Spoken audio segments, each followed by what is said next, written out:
वज़ीर इत्तला शर्जील मेमन इस वक्त मीडिया से गुफ्तगू करते हैं, आपको बराह रास्त ले चलते हैं। तो जिस तरह डीजल की बसें धुआं वगैरह छोड़ती हैं और पॉल्यूशन होती है, उससे पाक हो। दूसरा, कम से कम किराए में बेहतर से बेहतर सहूलत के साथ कराची के शहरियों को ये तोहफा पाकिस्तान पीपुल्स पार्टी की हुकूमत सिंध की जानिब से दिया जाए। इस सर्विस में इसकी शुरुआत जो है वो टैंक चौक मलीर से शुरू होगी और फिर ये शारा फैसल के बाद उससे पहले एयरपोर्ट, फिर शारा फैसल, फिर ये खयाबान इत्तेहाद सी व्यू करके फिर ये बस वापस जाएगी। एक चीज मैं वाजे करता चलूं, अभी तक एयरपोर्ट पे कोई भी ऐसी बस सर्विस नहीं है जो एयरपोर्ट पे पैसेंजर्स के लिए शुरू की गई हो। जितनी भी बसें हैं वो मेन शारा फैसल रोड से मेन रोड तक जाती हैं, लेकिन पैसेंजर्स को जो यहाँ पे अपनी गाड़ियों में जाते हैं, उबर या करीम भी यूज करते हैं, तो उनको 1500 रुपए से ज्यादा का जो है वो किराया भरना पड़ता है। अब वही सफर 50 रुपए में होगा। इसमें हमने सिविल एविएशन अथॉरिटी से बात की और मैं मशकूर हूं सिविल एविएशन अथॉरिटी का, जिसने हमें ये बस एयरपोर्ट की हुदूद के अंदर भी लेके जाने की इजाजत दे दी है। तो ये बस के एक ये फायदा है कि जितने भी कराची के शहरी जो कि ट्रैफिक में फंसे रहते हैं या एयरपोर्ट जाने के लिए उनको मसाइल होते हैं, तो उनको वो भी इस बस सर्विस का फायदा ले सकेंगे। इससे पहले अब्दुल सत्तार ईदी लाइन, ऑरेंज लाइन, वो भी अब BRT, वो पाकिस्तान पीपुल्स पार्टी की सिंध हुकूमत ने कराची के लिए शुरू की, जो सबसे हमारी कामयाब सर्विस जारी है, पीपुल्स बस सर्विस। वो भी कराची में अल्हम्दुलिल्लाह बड़ी कामयाबी के साथ वो सर्विस चल रही है। हैदराबाद हम शुरू कर चुके हैं, लाड़काना जो है वहां पे ये बस सर्विस चल रही है और अब इंशाल्लाह 2-4 दिन में सक्खर में भी ये बस सर्विस शुरू की जा रही है। तो इस वक्त जिस तरह हमने कहा कि पाकिस्तान पीपुल्स पार्टी की हुकूमत सिंध की अवलीन तरजीह यह है कि सिंध भर में ट्रांसपोर्ट की बेहतर से बेहतर सहूलियात दी जाए। चेयरमैन पाकिस्तान पीपुल्स पार्टी मोहतरम बिलावल भुट्टो जरदारी साहब ने खुसूसी हिदायतें सारे कैबिनेट मेंबर्स को दी हैं कि ज्यादा से ज्यादा सहूलियात जो हैं वो अपनी आवाम को दें।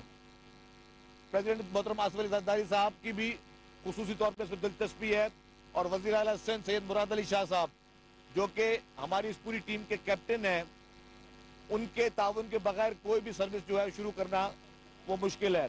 तो उनका भरपूर ताउन जो है और भरपूर ओनरशिप जो है चीफ मिनिस्टर साहब की, वो इन तमाम प्रोजेक्ट्स को हासिल है।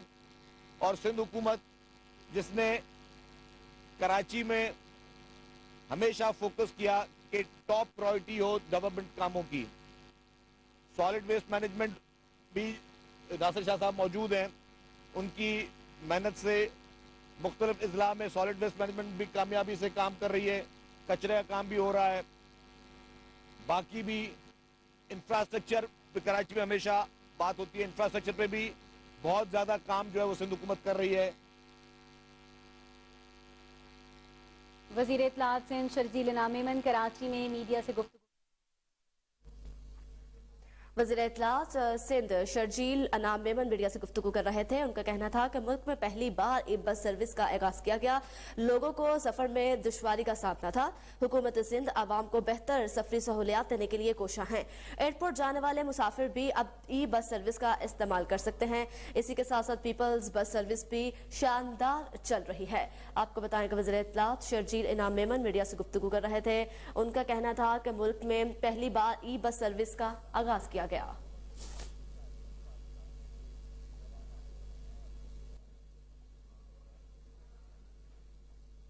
वजीर इत्तलात सिंध शर्जील इनाम मेमन इस वक्त मीडिया से बातचीत कर रहे हैं। आइए आपको एक बार फिर बराह रास्त ले चलते हैं।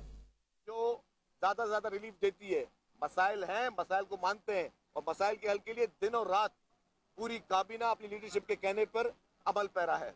ये बताएं शर्जील साहब कि आपने ये बड़ी जबरदस्त बस सर्विस शुरू की है और रात भी आपने एक फखरिया पेशकश की थी पॉलिटिकल सर्विस के हवाले से। क्या बल्दियाती इदारों की जो बस है उसको ब्रेक लगाने के लिए कोई मजीद कानून साजी आप करने जा रहे हैं, ऑर्डिनेंस लाने जा रहे हैं, या जूं के तू आज जो इलेक्शन कमीशन का फैसला है उसे मानकर आप 16 तारीख को 15 तारीख को आप जो है वो बल्दियाती इंतखाबात की बस को रन करने जा रहे हैं, या देखिए जी, ब्रेकर? मैं एक वाज़ेह कर दूं, कुछ इख्तियारात अदालतों के पास होते हैं, कुछ इख्तियारात इलेक्शन कमीशन पाकिस्तान के पास होते हैं, कुछ इख्तियारात हुकूमतों के पास होते हैं। हुकूमत सिंध ने 10-1 जो कल सिंध काबीना ने जो नोटिफिकेशन वापस लिया, वो नोटिफिकेशन निकालने का इख्तियार कानून में हुकूमत सिंध का है, वो नोटिफिकेशन विड्रॉ करने का इख्तियार कानून के मुताबिक हुकूमत सिंध का है, और वो हमारा एक आईनी इख्तियार है। वो इख्तियार हमने इसलिए इस्तेमाल किया कि अगर कुछ पॉलिटिकल पार्टीज को डीलिमिटेशन के बारे में कुछ खदशात थे या उनके ग्रीवेंसेस थे, तो हुकूमत सिंध ने यह महसूस किया कि ये ना हो कि हम इलेक्शन करवा लें और कल को कोई ये बात कहे कि जी हमारे साथ ज्यादती हुई। हम चाहते हैं कि हर एक पॉलिटिकल पार्टी को एक इक्वल फील्ड दी जाए इलेक्शन कॉन्टेस्ट करने के लिए। एमक्यूएम जो कि कराची की स्टेक होल्डर रही है, वफाक में हमारी इत्तेहादी रही है, एमक्यूएम के मुतालबे पे 10-1 का नोटिफिकेशन वापस लिया गया, जो कि सिंध हुकूमत का एक आईनी इख्तियार था, है और रहेगा। आज जो इलेक्शन कमीशन की बातें हैं, अभी तक फैसले की कॉपी हमें वसूल नहीं हुई, लेकिन जो हमने टीवी चैनल्स पे देखा कि हमें ये भी कहा गया कि जी आप ये नोटिफिकेशन को वो रद्द करते हैं, लेकिन वो रद्द नहीं कर सकते। बाय लॉ, कानून के तहत इलेक्शन कमीशन पाकिस्तान सिंध हुकूमत का जो इख्तियार है उस पर नहीं कर सकता। हम इलेक्शन कमीशन के किसी इख्तियार पे जो है वो हम लोग अमल दरामद का साथ हम उस पर कोई इंटरफेयर कर सकते हैं। दूसरी बात उसमें लिखी गई कि जी कराची की सेंसिटिव पोलिंग स्टेशन पर फौज और रेंजर्स को मुकर्रर किया जाए। अब वो भी बात मेरे ख्याल से पाकिस्तान के बच्चे को कानून पता है, और वो कानून ये कहता है कि जब इस तरह की रिक्वायरमेंट होती है तो हम फेडरल गवर्नमेंट को लिखते हैं। तो हमने वो रिक्वायरमेंट फेडरल गवर्नमेंट को लिखी। फेडरल गवर्नमेंट की तरफ से ये जवाब आया कि क्योंकि इस वक्त मुल्क में हमारी अफवाज, हमारे जवान दहशतगर्दों से लड़ रहे हैं, उनके खिलाफ आपको पता है कि मुख्तलिफ ऑपरेशन चल रहे हैं, तो इस वक्त वो हमारी जो अफवाज है वो बिजी है अपने जो उनके एक्चुअल ऑपरेशन हैं, तो वो इस वक्त इलेक्शन के लिए उन्होंने माजरत कर ली कि पुलिस और रेंजर्स इजाफी नफरी नहीं दी जा सकती। तो बात यह है कि जब वहां से एक एक्सक्यूज आ चुका है और ये स्वाबदीद इख्तियार इंटीरियर मिनिस्ट्री फेडरल गवर्नमेंट का है, तो सिंध हुकूमत उसको किस तरह एक्सरसाइज कर सकती है? अगर इलेक्शन कमीशन समझती है कि सेंसिटिव पोलिंग स्टेशन पे ये इदारे हों, तो इलेक्शन कमीशन खुद उनसे राब्ता करे या कोई ऑल्टरनेट जो है वो सिंध हुकूमत को प्रोवाइड करे। कल जो हमारी कैबिनेट मीटिंग थी उसमें वीट इश्यूज पे भी बात हुई थी, उसमें लॉ एंड ऑर्डर पे भी बात हुई थी। आईजी सिंध ने कैबिनेट को ये ब्रीफिंग दी कि जिस तरह दहशतगर्दों के एक जो थ्रेट अलर्ट्स होते हैं केपीके में हुए, तो केपीके में भी वाकयात हुए, बलूचिस्तान में हुए, वहां पे भी वाकयात हुए। उन्होंने खदशात जाहिर किए कि सिंध में भी वाकयात जो हैं वो उसके कोई थ्रेट अलर्ट्स हैं। तो उन सारी चीजों को मद्देनजर रखते हुए और आईजी सिंध ने बताया कि 62,000 हमारे जो हैं वो पुलिस के एहलकार ऑलरेडी इलेक्शन रिक्वायरमेंट है। इन पोलिंग स्टेशन को अगर कराची हैदराबाद को भी इंक्लूड कर दिया जाए, जो सिंध के बाकी 8 जिला के इलेक्शन थे, तो 62,000 पुलिस एहलकार जो है उनकी रिक्वायरमेंट है। तो मैंने ही आईजी साहब सवाल पूछा कि क्या 62,000 आपके पास हैं? तो उन्होंने कहा कि जी अगर हम 62,000 को काउंट करने के लिए उनकी डिप्लॉयमेंट के लिए जाएंगे तो हमें तमाम थानों से भी पुलिस मंगवानी पड़ जाएगी। हमारे पास मस्जिदों के बाहर भी पुलिस की सिक्योरिटी होती है, इमाम बारगाहों के बाहर भी होती है, मजहबी रहनुमा होते हैं, बाकी जो कुछ लोगों के लिए पास भी पुलिस की जो सिक्योरिटी होती है। तो अगर हम सारी पुलिस को सिर्फ इलेक्शन के लिए खड़ा कर दें और खुदा ना खास्ता पीछे कोई वाकया हो जाए, जो थ्रेट अलर्ट मौजूद है, तो जिम्मेदारी कौन लेगा? हमें वो भी पहले बताया जाए कि जी फलाना इदारा जिम्मेदारी उठाता है कि अगर सारी पुलिस 100% आप थानों से भी निकाल दो, मस्जिदों से भी निकाल दो, मुख्तलिफ जगहों से भी निकाल दो और सबको सिर्फ इलेक्शन ड्यूटी में डाल दो, तो जिम्मेदारी कौन लेगा? तो किसी ने एडवांस में अपनी जिम्मेदारी जरूर उसको तयन करना होगा। दूसरी बात ये जो दादू के हवाले से भी मैंने कही थी कि दादू की सिर्फ 2 तहसीलों के लिए हम इलेक्शन कमीशन ऑफ पाकिस्तान को एडवांस में लिख चुके थे कि खैरपुर नाथन शाह और जोई और खैरपुर नादिन शाह और मेड़, वहां पे अभी तक पानी मौजूद है। हमारी उस बात पे भी कोई, और ये लेटर हम पहले लिख चुके थे कल की कैबिनेट मीटिंग से पहले, काफी दिन पहले। ये उधर से भी अभी तक कोई जवाब नहीं आया। जो हमें जो जहां तक इत्तला दी थी वहां पे भी इलेक्शन कराने तैयार हैं। अब जो वो 2 तहसीलें हैं जो आज दिन तक अंडर द वाटर हैं, तो उस सैलाब में, जहाँ पे सैलाब का पानी मौजूद है, लोग कैसे जाएंगे वोट देने के लिए? हमने कहा कि दादू और जोई में इलेक्शन कराया जाए। सिंध हुकूमत ने कहा कि जहां जहां पर पानी मौजूद नहीं है, वो है दादू और जोही तालका, वहां पे आप इलेक्शन कराएं। और बाकी हमने कहा कि जी ठट्टा में कराएं, बदीन में कराएं, सुजावल में कराएं, टंडो अलायार में कराएं, टंडो मोहम्मद खान में कराएं, जामशोरों में कराएं। जो बाकी 7.5 डिस्ट्रिक्ट थे जिसमें हमने कहा कि जी आप इलेक्शन कराएं, बाकी तो 2 तहसीलों को छोड़ दें। अच्छा, तो ये चीज भी हमने वो डाली हुई है। लेकिन बात का ये है कि जो हमारे इख्तियारात हैं आइन में रहते हुए, वो डेफिनेटली हमें एक्सरसाइज करने हैं।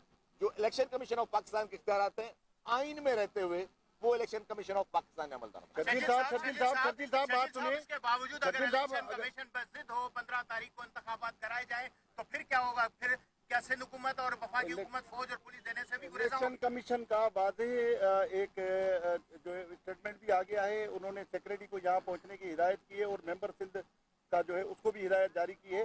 तो अब ये उनकी तरफ से कोई अबाम नहीं है कि वो इलेक्शन में नहीं जा रहे।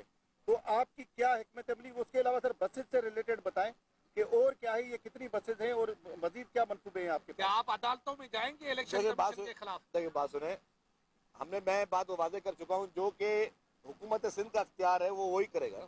आप अगर चीफ रिपोर्टर हैं तो आपके इख्तियारात आप करेंगे, एक आपका डायरेक्टर न्यूज होगा उसके इख्तियारात वो करेगा। हर एक को इख्तियारात दिए हुए हैं ना। तो हमारे पास जो इख्तियार था आइन और कानून के दायरे में रहते हुए, वो हमने अपने इख्तियार कर दिया कि जी जितनी भी डिलिमिटेशन हुई थी वो नोटिफिकेशन हमने विड्रॉ कर लिया है। ठीक है, वो हमारा एक आइन और कानून का एक इख्तियार है। हम इलेक्शन कमीशन समेत जितने भी आईनी इदारे हैं सबकी का बहुत एहतराम करते हैं, सबके लिए बहुत इज्जत है, उनके हर उस चीज के पाबंद हैं जो चीज उनके इख्तियार में है। तो बाकी जो फैसले सिंध हुकूमत ने करने, अगर जैसे ही राइटिंग में जजमेंट आ जाएगी इलेक्शन कमीशन ऑफ पाकिस्तान की, उसको पढ़ेंगे, फिर हमारी लीगल टीम जो है उसे गुजरेगी, फिर हम आवाम को बता देंगे। अच्छा शर्जील साहब ये बताएंगे कल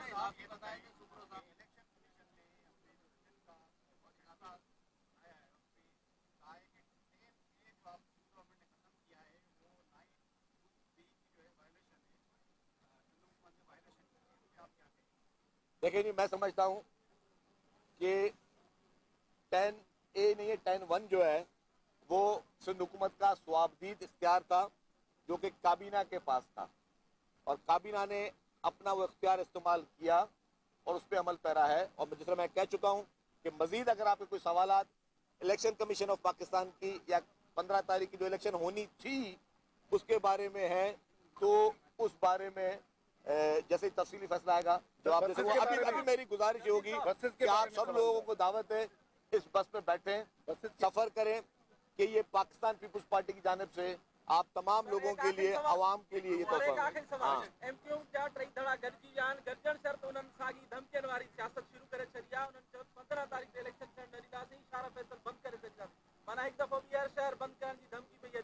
वो शाहरुख खान का उन्होंने दोहराया है कि हम क्या शरीफ हुए, पूरा शहर बदमाश अच्छा हो गया। खैर, हाँ, आप क्या बदमाश हो गए? मैं जवाब आपको दे दूं कि मैं पहले भी एक बात कह चुका हूं कि पाकिस्तान पीपुल्स पार्टी सिर्फ एक जबान समझती है, सिर्फ एक जबान, वो है प्यार की और मोहब्बत की। और कोई जबान जो है ना हमारे कानों में आती है, ना हम सुनते हैं, ना उसको हम ध्यान देते हैं। Thank you. कराची में वज़ीर इत्तलात सिंध शर्जील इनाम मेमन मीडिया से गुफ्तगू कर रहे थे। उनका कहना था हमारे पास जो इख्तियारात हैं हमने आइन और कानून के तहत इस्तेमाल किए। सहाफ़ी के बल्दियाती इलेक्शन के सवाल पर कहना था कि कुछ इख्तियारात इदारों के पास होते हैं, लिहाजा उस पर कुछ भी कहना जो है मुनासिब नहीं समझता। बताते चलूँ कि उन्होंने कहा कि मुल्क में पहली बार ई बस सर्विस का आगाज़ किया गया। लोगों को सफ़र में दुश्वारी का सामना था। हुकूमत सिंध अवाम को बेहतर सफरी सहूलियात देने के लिए कोशा है। एयरपोर्ट जाने वाले लोग भी अब ई बस सर्विस का इस्तेमाल करते हैं।